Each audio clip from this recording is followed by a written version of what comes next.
Hello and welcome to First Look, a Bible study looking ahead to the reading or readings for the coming Sunday. My name is Carl and it's really good to have you with us. This week we're going to be looking at another parable Jesus told in response to the temple establishment, the parable of the wicked tenants. Before we get started on that, however, if you've not done so already, you may find it useful to download the sheet that accompanies this study, and you can find the link to that in the video description in YouTube. On the sheet you will find the text of today's reading, some other passages you may wish to look up, the questions we'll be considering together later on, and lots of room for you to record your own thoughts and observations. And so then, without further ado, let's dive into this week's text, which comes from Matthew's Gospel, chapter 21, verses 33 through to 46. As we learnt in chapter 21, verses 1 to 11, Jesus had arrived into the city of Jerusalem in really spectacular symbolic fashion on the back of a humble donkey. And the first thing he did, as we learn in verses 12 to 14, was to go up to the Jerusalem temple and overturn the tables of the money changers and the traders there, thus disrupting the normal operation of the temple. This angered, not surprising, the chief priests and the scribes, who we were told in verses 15 to 17 particularly objected to the way the crowds were hailing Jesus as the Son of David, one of the titles used for the Messiah. I think they were worried that this would attract the ire of the Roman governor who was in town for the Passover festival, Pontius Pilate, and that the fragile power that said temple authorities were allowed to wield by Rome would be taken away from them. So that's an important part of the backdrop to today's reading. On the next day, on what we now refer to as the Monday of Holy Week, Jesus returns to the temple, and as we heard in last week's reading, his authority was questioned by the chief priests and the elders this time, a group who would have included some of the Pharisees and scribes. So essentially think of it as the religious authorities or the temple establishment questioning Jesus. And he responded to them with a really challenging question of his own, which put them on the spot, and then by telling a parable unique to Matthew's Gospel. So that's chapter 21, verses 23 through to 32. And today's reading is the middle parable within a set of three. So we've got the parable of the two sons in verses 28 to 32, part of last week's reading. We've got today's parable, the parable of the wicked tenants. And then in chapter 22, verses 1 to 14, we've got the parable of the wedding banquet, which rounds off this set of three. Now, in all of this section, we've got Jesus coming to the final stages, not just of his public ministry, but his earthly life. And in this case, teaching in the temple and dealing with the controversy that he seemed to attract wherever he went. We've got the chief priests and elders, who I've already sort of intimated were representatives of the temple establishment and who seem to see Jesus as a profound threat to their power.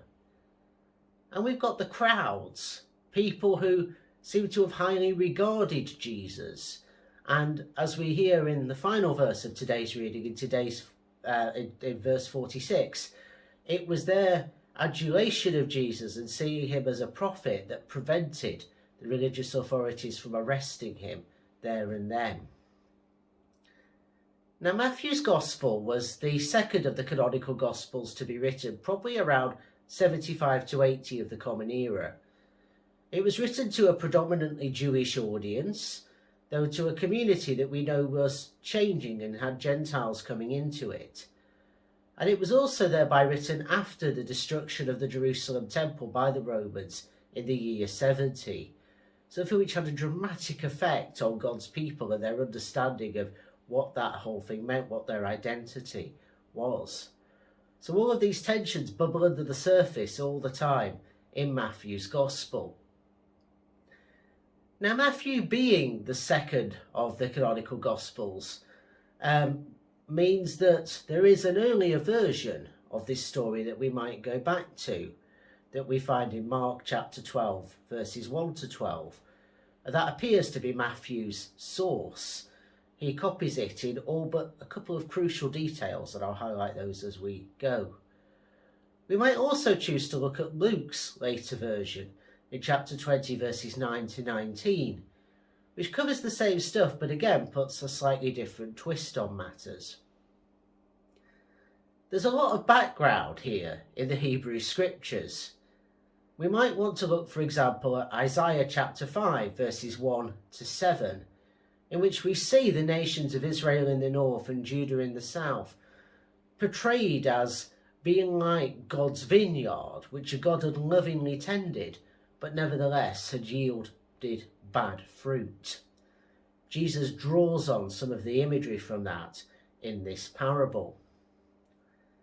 We might also look at Psalm 80, verses 7 to 15, which is the suggested psalm for this week.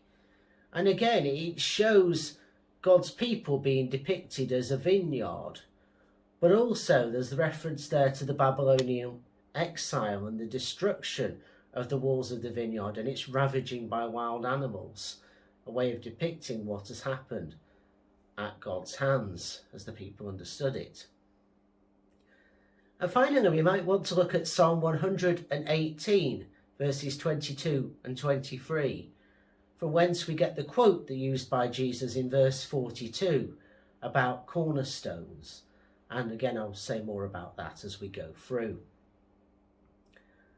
So in Isaiah chapter 5, verses 1 to 7, God is the vineyard owner, Israel is the vineyard, and the good and wild fruit, as it were, is their behaviour in terms of justice, particularly economic justice. Jesus draws on this imagery, as I say, and adds in some other figures. He adds in the tenant farmers and the figure of the vineyard owner's son. The chief priests and the elders would have been all too aware of this context and how other interpretations that we find of that aimed the fire of their judgment right at the temple establishment. So that's true, for example, if we look at interpretations of it from the Qumran community, from whom we get the Dead Sea Scrolls, and also in something called the Targum, which was a kind of Aramaic paraphrase of the Hebrew Scriptures.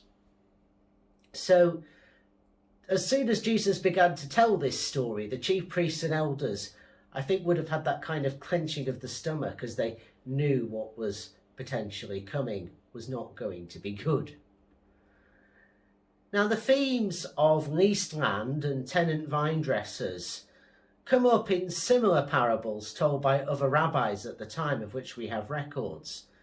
And the kind of business practices that are documented in verses 33 and 34 were very common in the Roman Empire. It wasn't at all unusual to have absentee landlords who would leave others to tend their land and then come and collect the spoils later on. But the tenants, as we see in verses 35 and 36, refused to follow the terms of their agreement with the landowner, and they turned violently upon both sets of slaves who were sent to collect rent. Now, some commentators argue that this could point to the deaths of the prophets, those who were sent to call back God's people, to enable them to return to God and thus to yield good fruit, what God had always intended for the divine vineyard, the people of Israel. The audience, I think, of this parable would have undoubtedly, I think, failed to share the owner's optimism that we see in verse 37, that sending the son to deal with these wicked tenants would have made any difference. But it's equally comical, equally farcical when we hear in verse 38 of the plan that these wicked tenants had to somehow steal the birthright that belonged to the son, steal his inheritance. The kind of hapless figures that they're depicted of are seen in other similar rabbinic parables. And I think it's an interesting reminder how comedy and tragedy are intermingled. So there's some quite extreme behaviour going on, if you think about it, in this parable, and that should get us with our ears pricked up, wondering what's really going on here. Now, as I said, Mark's Gospel was the likely source for this story that Matthew tells us. We see in verse 39 in Matthew's account that the order of events that happen to the son when he goes to visit the tenants, that we find in Mark chapter 12 verse 8, are switched around, and they thus mirror the order of things that would happen to Jesus. And we also note that Jewish cities were not places of execution. Executions happened on the outside of Jewish cities. And that was to do with ideas of clean and unclean, of being contaminated by having dead bodies within the confines of the city. So this subtle change in the order of what we find in Mark chapter 12 verse 8 filtering through to verse 39 of today's reading is significant, I think. I would suggest that it shows us that with the extremes that we find in this parable, things are deeper than what they seem, and they're pointing, I think, towards the fate that Jesus himself would endure. Now, the question that's asked in verse 40 is quite obviously rhetorical, but in the answer that's given, we don't know whether it's the crowd who are speaking or whether it's the representatives of the temple establishment.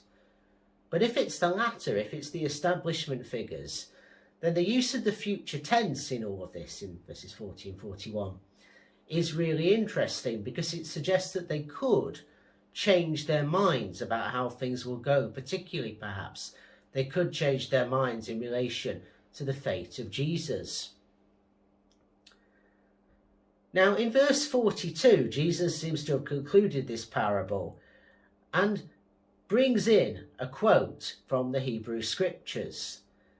I wonder if the quotation that he uses from Psalm 118 verses 22 and 23 was chosen because of a word play which is there in the Hebrew, even if it doesn't come through in the English necessarily.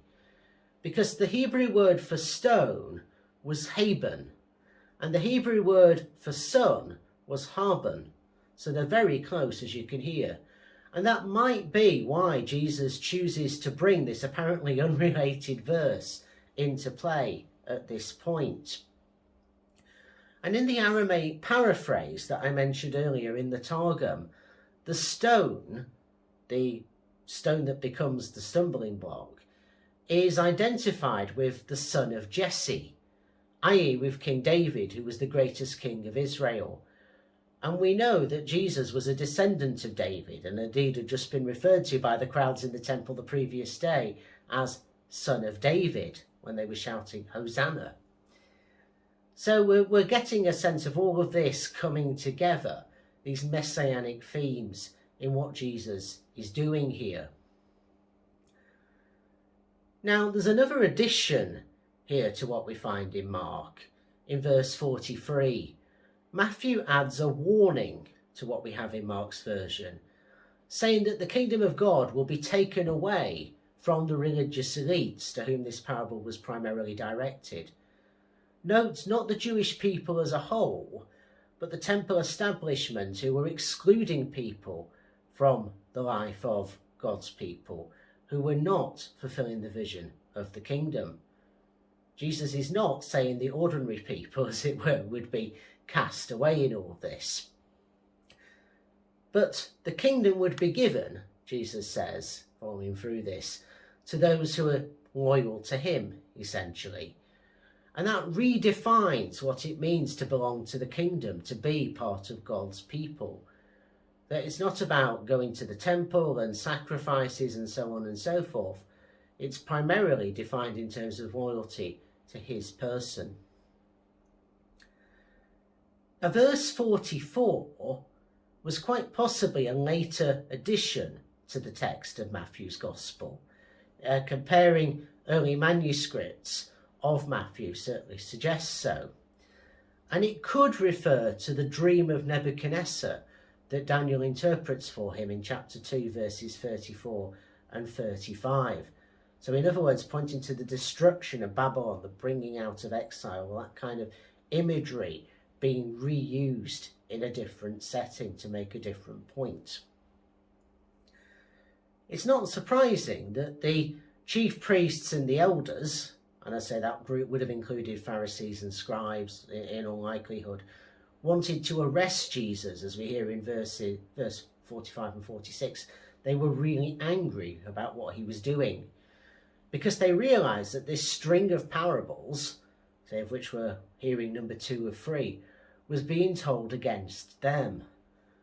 But we learned that they were afraid to act because of the crowds, who regarded Jesus as a prophetic figure. And that might remind us of verse 26 and how the crowds had regarded John the Baptist as a prophet, which made it very difficult for the Pharisees, when asked Jesus' challenging question, to deny that John the Baptist's authority came from God. So this is a fascinating parable. It's really interesting to see both how Jesus uses imagery from the Hebrew scriptures, but also takes Mark's version and kind of plays with it a little bit in how Matthew presents it to us. There's certainly much to think about as we now turn to our questions for this week.